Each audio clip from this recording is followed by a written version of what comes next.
मैं कर्मचारियों की बात कर रहा हूँ। दिल्ली जल बोर्ड के अधिकारी कर्मचारियों की कोई भी बात को सुन, जो मांगे फैसले हो चुके हैं उन्हें अपने आप काम कर देने चाहिए, वो भी काम वो नहीं कर रहे। वो डिप्टी डायरेक्टर हो, चाहे डायरेक्टर हो, चाहे वो मेंबर एडमिन हो जो IAS हैं, चाहे वो CO हो, इनका काम गड्ढे खोदना तो नहीं है, इनका काम पंप चलाना भी नहीं है, इनका काम सीवर साफ करना भी नहीं है। जो दिल्ली की जनता को जल बोर्ड का कर्मचारी सेवाएं प्रदान कर रहा है, उस कर्मचारी का समय काम जो है वो समय पे हो जाए। प्रमोशन है, उसकी रेगुलाइजेशन है, उसकी ACP है, या और जो भी काम है उनके, वो काम उनके टाइम पर हो जाएं। यही तो काम है ना इस प्रशासन का। इंकलाब जिंदाबाद जिंदाबाद जिंदाबाद, जल बोर्ड प्रशासन मुर्दाबाद मुर्दाबाद मुर्दाबाद, जल बोर्ड प्रशासन मुर्दाबाद मुर्दाबाद मुर्दाबाद, CO वाटर मुर्दाबाद मुर्दाबाद मुर्दाबाद, CO वाटर मुर्दाबाद मुर्दाबाद मुर्दाबाद, सदन प्रशासन मुर्दाबाद मुर्दाबाद मुर्दाबाद, सदन प्रशासन मुर्दाबाद मुर्दाबाद मुर्दाबाद, दिल्ली सरकार मुर्दाबाद मुर्दाबाद मुर्दाबाद, दिल्ली सरकार मुर्दाबाद मुर्दाबाद मुर्दाबाद, इंकलाब जिंदाबाद जिंदाबाद जिंदाबाद, मान हमारी जिंदाबाद जिंदाबाद जिंदाबाद, मान हमारी जिंदाबाद जिंदाबाद जिंदाबाद, आवाज दो आवाज दो, इंकलाब जिंदाबाद जिंदाबाद जिंदाबाद, धरना जिंदाबाद जिंदाबाद जिंदाबाद, मांगे जिंदाबाद जिंदाबाद जिंदाबाद, एकता जिंदाबाद जिंदाबाद जिंदाबाद, लड़ेंगे जीतेंगे जीतेंगे जीतेंगे, लड़ेंगे जीतेंगे जीतेंगे जीतेंगे, लाठी गोली खाएंगे आगे बढ़ते जाएंगे, इंकलाब जिंदाबाद जिंदाबाद जिंदाबाद। मेरा नाम वीरेंद्र गौड़ है, मैं यूनियन का चेयरमैन हूँ और C2 का दिल्ली प्रदेश का अध्यक्ष हूँ। आज दिल्ली जल बोर्ड के कर्मचारियों की मांगों को लेकर हम लोग यहाँ धरने पे बैठे हैं। ये हमारा आज का सिंबॉलिक धरना है। हमने यूनियन की तरफ से डिपार्टमेंट को दिया है कि हम 17 तारीख से धरना देंगे, 21 तक लगातार हमारा धरना चलेगा और 21 तारीख को हम मास डेमोस्ट्रेशन करेंगे। हमारा बड़ा जो है प्रदर्शन 21 तारीख को किया जाएगा।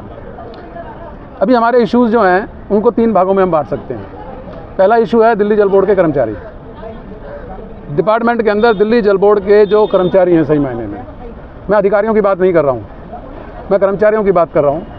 दिल्ली जल बोर्ड के अधिकारी कर्मचारियों की कोई भी बात को सुन नहीं रहे हैं, किसी भी जायज़ मांग को सुनने को तैयार नहीं है। यहाँ तक कि जो मांगे फैसले हो चुके हैं उन्हें अपने आप काम कर देने चाहिए, वो भी काम वो नहीं कर रहे हैं। मतलब मेरा सवाल है दिल्ली जल बोर्ड के प्रशासन से, यहाँ जो अधिकारी बैठे हुए हैं, यहाँ चाहे वो डिप्टी डायरेक्टर हो, चाहे डायरेक्टर हो, चाहे वो मेंबर एडमिन हो जो IAS हैं, चाहे वो CO हो, इनका काम गड्ढे खोदना तो नहीं है, इनका काम पंप चलाना भी नहीं है, इनका काम सीवर साफ करना भी नहीं है। इन्हें ये काम तो नहीं करने ना, इनको यही काम करना है कि साइड पर जल बोर्ड को, जो दिल्ली की जनता को जल बोर्ड का कर्मचारी सेवाएं प्रदान कर रहा है, उस कर्मचारी का समय काम जो है वो समय पे हो जाए। उसकी प्रमोशन है, उसकी रेगुलाइजेशन है, उसकी ACP है, या और जो भी काम हैं उनके, वो काम उनके टाइम पर हो जाएँ। यही तो काम है ना इस प्रशासन का। जब दिल्ली जल बोर्ड का वो कर्मचारी जो दिल्ली की 2 करोड़ जनता को सीवर और पानी की सुविधाएं उपलब्ध करा रहा है, पूरे दुनिया के अंदर, पूरे एशिया के अंदर सबसे बड़ा संस्थान अगर कोई है जो अकेला 2 करोड़ लोगों को सेवाएं प्रदान करता हो, पूरे एशिया के अंदर सबसे बड़ा संस्थान दिल्ली जल बोर्ड है। इससे बड़ा संस्थान पूरे उसमें नहीं है जो 2 करोड़ लोगों को एक साथ जो है वो सुविधाएं मुहैया कराता हो। और वो जो कर्मचारी सेवाएँ देते हैं, वो कर्मचारी अपनी मांगों के लिए दर दर की ठोकरें खाते रहें, तो ये कहाँ तक उचित है? तो ये निकम्मापन नहीं है प्रशासन का। और बात ना करके, बात ना सुन के वो अपनी हठधर्मी पे आ रहा है। तो एक तो वो कर्मचारी है, उसकी आप ये परेशानी देखिए कि जैसे अभी बताया हमारे साथी ने 2016-2019 के कर्मचारी रेगुलर हो जाने चाहिए थे। डिपार्टमेंट का आदेश है कि जब 3 साल की हाजिरी, 3 साल उसको मस्टोल पे लगे हो जाएंगे, वो ऑटोमेटिक हम उसको परमानेंट कर देंगे। 2016 वाले भी रह गए, अभी 2 कर्मचारी गुजर चुके उसमें से। अगर वो कर्मचारी परमानेंट हो गए होते तो वो दूसरी मेडिकल सुविधाएं और दूसरी सुविधाएं अवेल कर रहे होते ना, और वो बेचारा, उनका परिवार भी परेशान हो रहा है। तो एक तो ये चीज़ है, ये नहीं कर रहे हैं। दूसरा, कर्मचारी 40 साल 35 साल की नौकरी करने के बाद उसको ये कहा जाता है कि तुम 35 साल पहले कौन सी स्कूल में पढ़े थे, वो सर्टिफिकेट जो है लेके आइए। अब 35 साल पुराना जो स्कूल है, 40 साल पुराना जो स्कूल है, आज पूरे हिंदुस्तान में कहाँ बच रहा होगा? आधे में तो कह देंगे हमारे पास रिकॉर्ड नहीं है, आधे कह देंगे वो स्कूल ही नहीं है। अब लेकिन 40 पूरे हिंदुस्तान में अकेला डिपार्टमेंट है जो 40 साल नौकरी करने के बाद कहता है कि अपना सर्टिफिकेट वेरीफाई कराइए। किसी CCS कंडक्ट रूल में नहीं है ये। तो वो है करप्शन, वो है भ्रष्टाचार। जो पैसे की भेंट चढ़ा देता है उसका जो है ना वो क्लियर कर देते हैं। वेरिफिकेशन तो ज्वाइन के टाइम ही होती है। हाँ, यही तो बात है ना जी। किसी भी कर्मचारी की जब अपॉइंटमेंट होती है तो उसकी पुलिस वेरिफिकेशन होती है, उसके सर्टिफिकेटों की जांच होती है। वो जब वेरिफिकेशन होगी अपॉइंटमेंट के समय में, तो रिटायरमेंट के समय में क्या मतलब है? और बेसिकली इंजीनियरों की नहीं हो रही।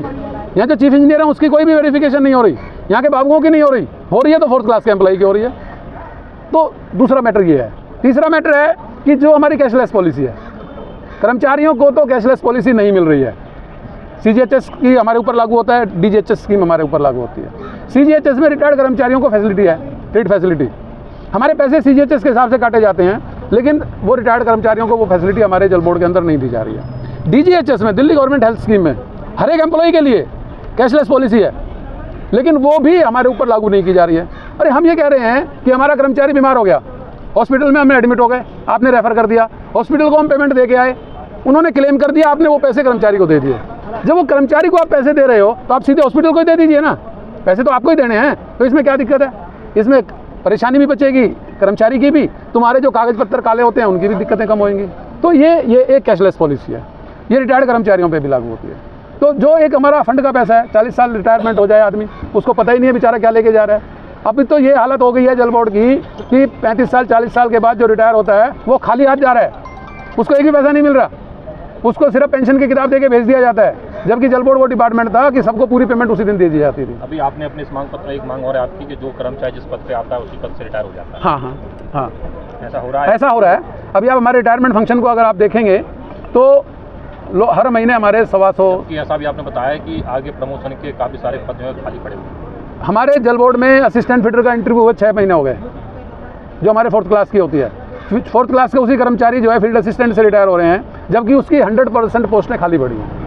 अगर वो 250 पोस्टों पे प्रमोशन हो जाती तो सीनियर कर्मचारियों को ही मिलती ना, तो वो नहीं दे रहे, इंटरव्यू हो चुके फिर भी नहीं दे रहे।